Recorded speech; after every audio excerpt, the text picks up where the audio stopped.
ആരോഗ്യ പരിപാലന രംഗത്ത് വൻ കുതിച്ചുചാട്ടവുമായി പത്തിയൂർ ഗ്രാമപഞ്ചായത്ത്. പഞ്ചായത്ത് പ്രാഥമികാരോഗ്യ കേന്ദ്രത്തിന് കെട്ടിടം നിർമ്മിച്ച് കുടുംബാരോഗ്യ കേന്ദ്രമായി ഉയർത്തിയതിന്റെ ഭാഗമായി പഞ്ചായത്ത് 1 കോടി രൂപ വിനിയോഗിച്ച് നിർമ്മിച്ച പുതിയ കെട്ടിടത്തിന്റെ സമർപ്പണം ചൊവ്വാഴ്ച നടക്കും. ആരോഗ്യമന്ത്രി വീണ ജോർജ് ആണ് ആശുപത്രിയുടെ സമർപ്പണം നിർവഹിക്കുന്നത്. പത്തിയൂർ ഗ്രാമപഞ്ചായത്ത് പ്രാഥമിക ആരോഗ്യ കേന്ദ്രത്തിന് കെട്ടിടം നിർമ്മിച്ച് കുടുംബാരോഗ്യ കേന്ദ്രമായി ഉയർത്തി. തൊട്ടടുത്ത് തന്നെ അതിവേഗം സേവനങ്ങൾ ലഭിക്കുന്ന സൗകര്യം ജനങ്ങൾക്ക് നൽകുക എന്ന ലക്ഷ്യത്തോടെയാണ് പ്രാഥമിക ആരോഗ്യ കേന്ദ്രത്തിന്റെ പദവി മെച്ചപ്പെടുത്തിയത്.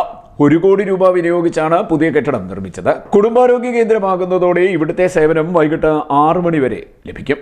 3 ഡോക്ടർമാരാകും പ്രവർത്തിക്കുക. അത്യാധുനിക സൗകര്യത്തോടെ നിർമ്മിച്ച കെട്ടിടത്തിൽ ലാബ്, ECG, ഫാർമസി സംവിധാനങ്ങളും സജ്ജമാക്കിയിട്ടുണ്ട്. ഗ്രാമപഞ്ചായത്തിലെ വിവിധ കേന്ദ്രങ്ങളിലായി നവീകരിച്ച കെട്ടിടങ്ങളിൽ പ്രവർത്തിക്കുന്ന 6 സബ് സെന്ററിന്റെ പ്രവർത്തനവും കൂടുതൽ കാര്യക്ഷമമാക്കും.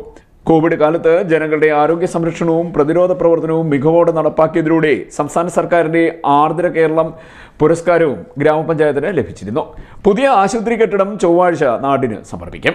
രാവിലെ 9 മണിക്ക് ആരോഗ്യമന്ത്രി വീണ ജോർജാണ് കെട്ടിടം ഉദ്ഘാടനം ചെയ്യുന്നത്. അഡ്വക്കേറ്റ് യു പ്രതിഭ MLA അധ്യക്ഷയാകും. KC വേണുഗോപാൽ MP മുഖ്യപ്രഭാഷണം നടത്തും.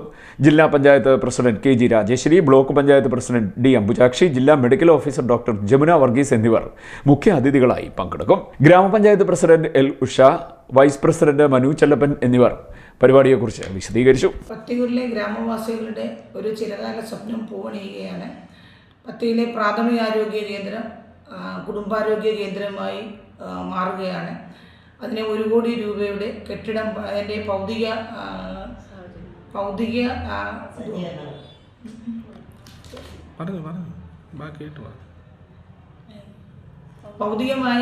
ഭൗതികമായ സാഹചര്യങ്ങൾ ഒരുക്കിക്കൊണ്ട് വിപുലമായ രീതിയിൽ ഇപ്പോൾ തന്നെ നമുക്ക് ലാബ് സൗകര്യമുണ്ട്, പിന്നെ ECG സൗകര്യമുണ്ട്. പിന്നെ ഇതിനോട് പ്രാഥമിക PHC FHC ആക്കുന്നതിൻ്റെ ഭാഗമായി OP എന്ന് പറയുന്നത് സമയം 6 മണി വരെ ക്രമീകരിച്ചിരിക്കുകയാണ്. അപ്പോൾ അതിൻ്റെ ഒരു വിപുലമായ പരിപാടി അതിൻ്റെ ഉദ്ഘാടനം 9 മണിക്ക് സെപ്റ്റംബർ 23 9 മണിക്ക് നമ്മുടെ ബഹുമാന്യയായ ആരോഗ്യ വകുപ്പ് മന്ത്രി ശ്രീമതി വീണ ജോർജ് ഉദ്ഘാടനം ചെയ്യുകയാണ്. ബഹുമാനപ്പെട്ട മന്ത്രി വീണ ജോർജ് 9 മണിക്ക് പത്തിയൂർ കുടുംബാരോഗ്യ കേന്ദ്രത്തിൽ നാട മുറിച്ചുകൊണ്ട് ഉദ്ഘാടന കർമ്മം നിർവഹിക്കുകയും അതിനുശേഷം ഉദ്ഘാടന സമ്മേളനം പത്തിയൂർ ഗ്രാമപഞ്ചായത്ത് അങ്കണത്തിൽ നിർവഹിക്കപ്പെടുകയും ചെയ്യുകയാണ്. ഇതിലെല്ലാ ബഹുമാന്യരും നമ്മുടെ നാട്ടുകാരും എത്തിച്ചേരണമെന്നാണ് പഞ്ചായത്ത് ഭരണസമിതിക്ക് വേണ്ടി ഒരിക്കൽ കൂടി അഭ്യർത്ഥിക്കാനുള്ളത്.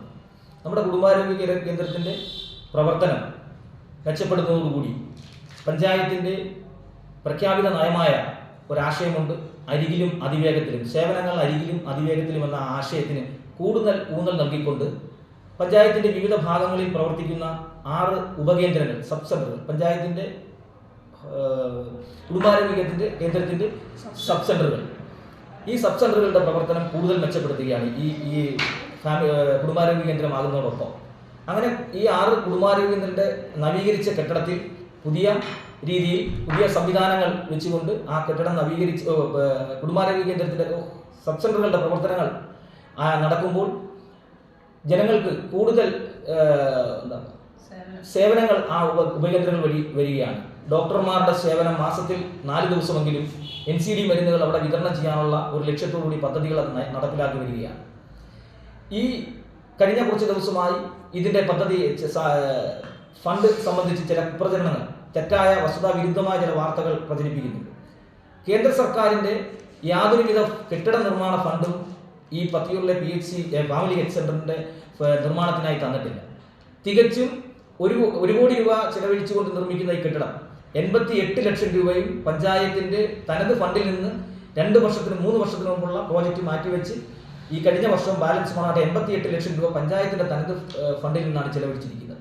എന്നാൽ NHMൻ്റെ 13 ലക്ഷം രൂപയും നമുക്ക് കിട്ടിയിട്ടുണ്ട്. അങ്ങനെ 1 കോടി ചിലവാൻ രൂപ ചെലവാക്കിയാണ് ഈ കെട്ടിട നിർമ്മാണം നടത്തിയിട്ടുള്ളത്.